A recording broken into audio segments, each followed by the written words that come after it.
Many people also have what are called boundaryless careers because their meaning extends beyond the boundaries of the organization in at least three ways. One, some people identify more with their profession, their occupation, than their employer.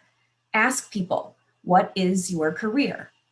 Some people will answer, I'm a doctor, I'm a professor, while other people will answer, I work at St. Luke's Hospital, I work at Maryville University.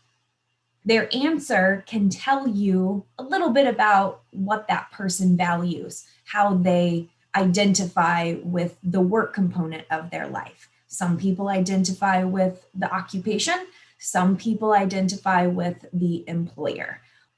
Two, most people do not stay with the same employer throughout their life.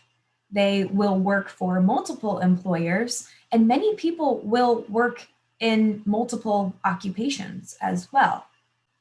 And three, career planning at the individual level is certainly influenced by people's personal lives. The decision to start a family or move to a different part of the country or planet will likely have an impact on at least some people's career decisions, but have a limited impact on other people. The existence of protein careers and boundaryless careers means that organizations need options, creative options, when it comes to offering development opportunities.